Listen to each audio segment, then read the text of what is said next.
Good afternoon, everyone. I'm in good company with Steve that I did not prepare slides, so I apologize for that. The Jim Haberman method.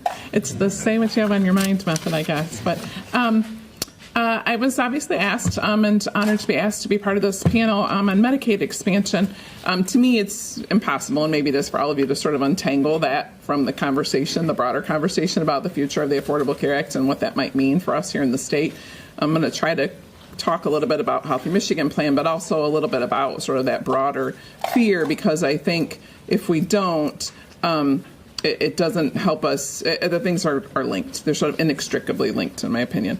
And when I was getting ready for today, I was commenting about how the amazing amount of resources that are out there. Just in the past 10 days, the amazing amount of data and opinions and writings that have been done.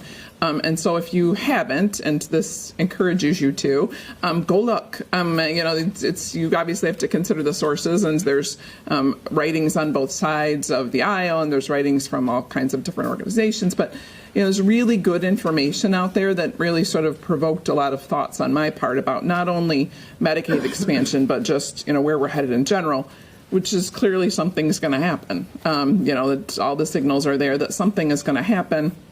What is going to be part of a repeal, or what is going to be part of a replace? What isn't going to be part of that? What is going to be lessons learned from the ACA? What are we going to carry forward? I think I was asked to talk specifically about women and children and families. To me, that's vulnerable populations, which also in many cases includes the elderly and the disabled in our state. And the reality is that we didn't think that they were going to largely be that impacted by the Healthy Michigan Plan, because, a lot of us advocated for the Healthy Michigan Plan. Specifically for us, it was about care for parents of children. It was about, preconception care for women, because that really is very important to their outcomes. So we obviously, lobbied for and wanted the Healthy Michigan Plan along with many others. But children, pregnant women largely were covered by Medicaid before Medicaid expansion, and I would hope, I think Steve's going to talk a little bit about block granting, and it's like, the gray cloud in here that's hanging over everybody. Hopefully they will be in the future. But the reality is that I've been surprised, and there's, studies now and writings about really there has been positive impact for children and families. And as you start to think about some of the other conversations we're involved in, like adverse childhood experiences and how important it is that a child grow up in a supportive environment, I appreciate the economic analysis, but not everything's about cost. I mean, some things are about quality of life, and some things are about long-term outcomes. And we just don't know enough to talk about long-term outcomes. So to the extent that the Healthy Michigan Plan has helped parents be insured, they're setting an example for a child to, embark on preventive care. And we know that if parents are insured and have access, they're more likely to actually access the insurance that their children have. And so while it may not increase the number of actual insured children because they may have had access to Medicaid or to my child, the fact that the parent is now insured and has access and is being encouraged through the structure of the Healthy Michigan Plan to access preventive care, those are things that you're not going to see. We can't show that already in the state of Michigan. And so I think, there's so many things that we know, if children have access to health care, they're more likely to have better educational outcomes. The parents are more likely to get, if they have access, more likely to get treatment for depression or treatment for a substance use disorder. And you're not going to see that necessarily for a long time. And you start to talk about cycles, and you start to talk about adverse childhood experiences and how those things are generationally carried forward.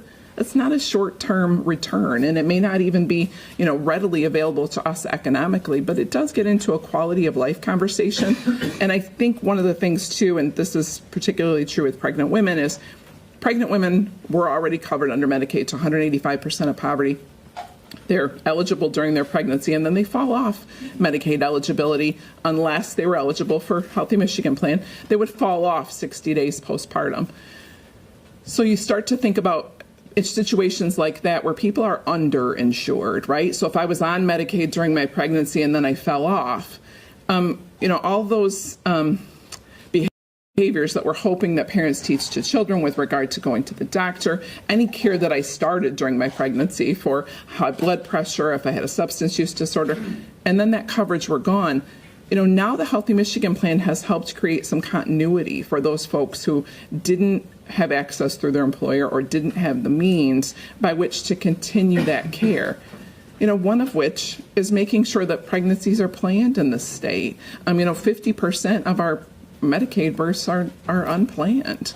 And we know that they're disproportionately going to have poorer birth outcomes and poorer life trajectory. It's just a fact. It's not about saying, certainly there are people who were not planned and turn out just fine.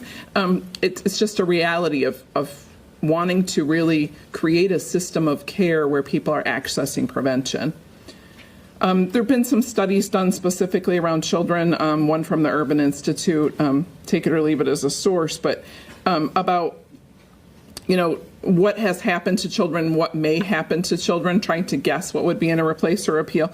But, there are children who have gained coverage, 19 to 20-year-olds in other states. They've gained coverage because of the ACA. And certainly, you should be aware that there's some politics about tying our CHIP program and reauthorization of CHIP to the entire conversation about repealing the ACA. And so, you start to really think about trying to tear apart our population into silos, and you start to think about trying to tear out just the parts of the ACA, like Medicaid expansion, that we don't like. And it gets a little more complicated to talk about what the benefits have been and what the impact could be. So I think the biggest thing for me is, and I don't want to harp on the other parts of the ACA, that's not what we're here to talk about, but, if in fact we're going to leave some things, I would encourage people, again, go back and look at essential health benefits. It's hard sometimes to remember what we've gained, what the conversation has brought us, even if it just has started us down a road of talking about healthcare reform. There were a lot of insurance plans that did not include in them things that people now, I think even in a short period of time, would consider to be essential. And so, if those are the things that remain, I ask myself if the whole idea was that the Affordable Care Act was, a conglomeration of wins and loses for different people, is the insurance industry really going to stand quiet while they're still required to do things, but there's no guarantee that everybody's in? So if the young, healthy people don't have to be in and there's no way to spread the risk, is it really going to be that we're going to be able to maintain some of these things that we've come to really I think people come to rely on? And so, the ban on lifetime maximums, being able to cover children on your insurance if you're a parent until age 26.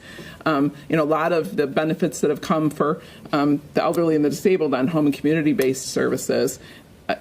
This whole idea of sort of filling the gaps for people that are underinsured.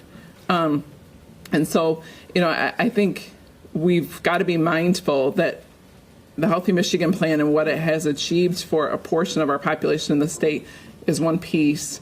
It certainly has had impact on women and children and families, but I think it's a piece of a conversation that obviously, people are very interested in. I wish I had more certainty.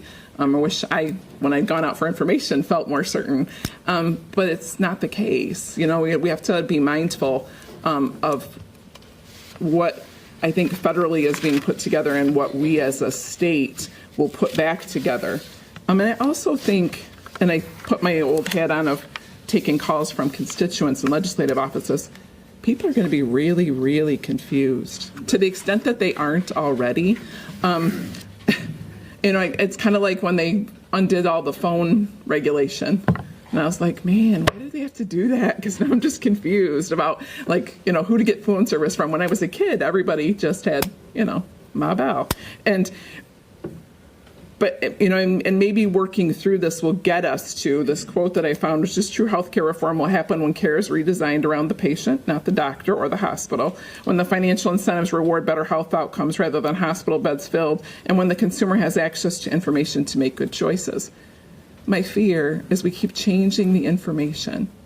We keep expecting people to make good choices. We keep expecting people to have all the information. The vast majority of people are not sitting in this room. The vast majority of people aren't as engaged in this conversation. And at what point, do we change the rules so often that we both don't see those long-term outcomes that I talked about, but we also just can't really ever change the conversation for the vast majority of the public.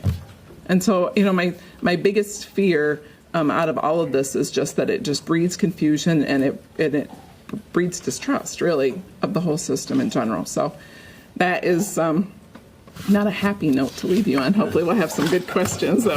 But I just think and worry that those of you who will be taking those calls from constituents, that you're in for wanting to have some really good talking points in front of you, because I think people are bound to be confused whatever happens. So thank you all.